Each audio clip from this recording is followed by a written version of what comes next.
status position. She doesn't actually wield any real political power, whereas the king, in a funny kind of way, he wields some invisible cultural power, which is difficult to define exactly.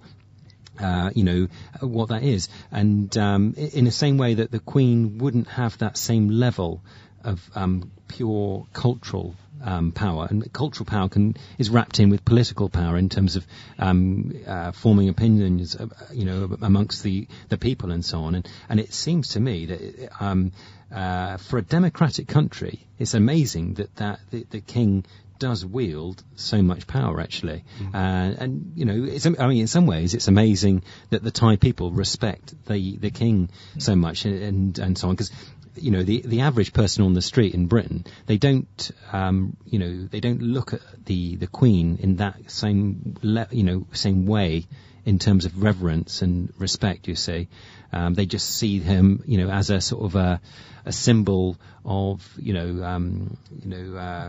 tradition, if you like, and it's kind of seen a bit differently, and so on.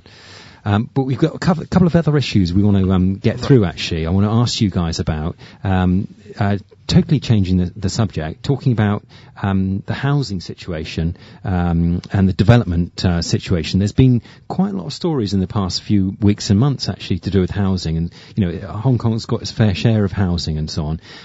Just recently, in the past day or two, the government have announced not to bulldoze this Wing Lee Street, right.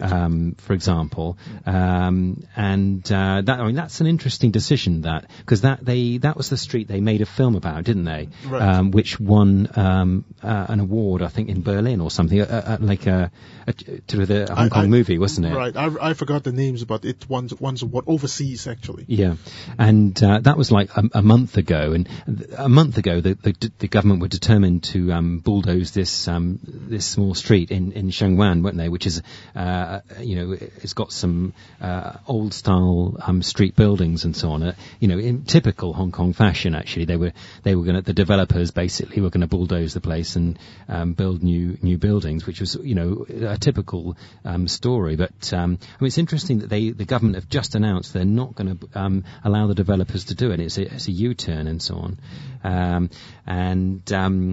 But by and large, there's a constant battle, isn't there, in Hong Kong between the developers and the ordinary people on the street, and this is kind of an exception to the norm, isn't it, for the government to announce like that? It is. Because usually it is just not the case. And tying that into another bit of interesting news that's in the past couple of days, to show how powerful the developers are, they're talking about changing the law so that the developers only need to get 80% of people in a building to agree to sell their apartment in order to basically take it over and bulldoze it and build a new one. It used to be 90%, but they're trying at the moment they're trying to change it to 80%. In order to get what they call it, is like a compulsory sale, isn't it? Right.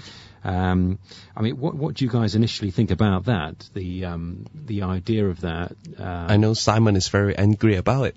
Actually, I'm very angry about the thinking in the government. Okay, before the movies won the prize. I can say I can swear in this program, can I? You can, yeah. Yeah, okay. You can say the F words. Okay, nobody. Okay, excuse me, but I need to say something. Nobody fucking cares about the old heritages. Okay, we have Star Ferry incident. Okay, those people. I think it's our friend Mr. Chu, right? I forgot his name. Chu, I think. Mr. Chu. Yeah. Mr. Chu, right? Those other peoples, they starving, not eating, but protests of the government. They want to demolish of the Star Ferry, which is one of a very important piece of the Hong Kong heritage. But okay, it's done. Okay, right now we have the Battle of Wing Lee Street. Okay, the government retreat. Why?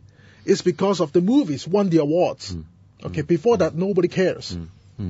Okay, and then another thing, it is kind of like off topic, but I want to speak out is, for the Hong Kong movies, before the government would not cherish it.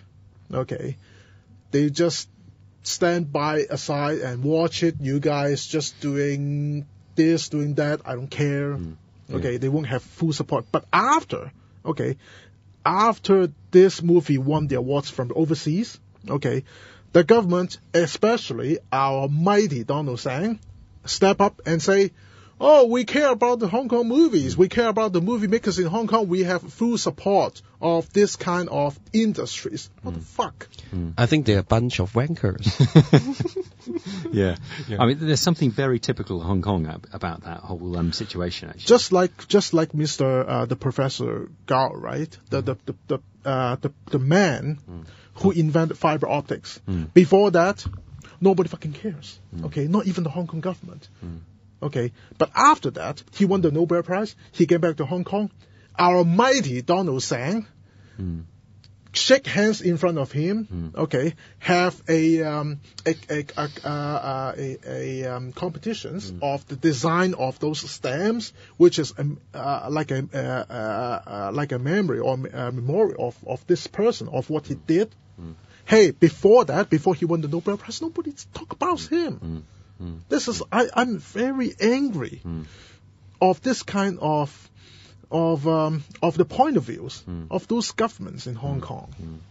Yeah, I mean, it is interesting in terms of the power of the media actually. Okay, the Hong Kong government are extremely powerful. Okay, the developers and so on are extremely powerful. The tycoons and the corporations, but even the government, they are a little bit afraid of the power of public opinion and the media. And with that situation, with the this particular street, Wing Lee Street, and the movie, you could see how potentially it could turn in terms of the popularity of the government. It could make them very unpopular, couldn't it? I mean, it's just the kind of thing which could, and obviously the government are. They are a little bit afraid of and are aware of their popularity suddenly plummeting, and it makes you think. Could activists, use the power of the media more effectively in some ways? That's one more little thing that I want to speak about Wingley Street. Why the fate of this street remains in the hands of a group of overseas people.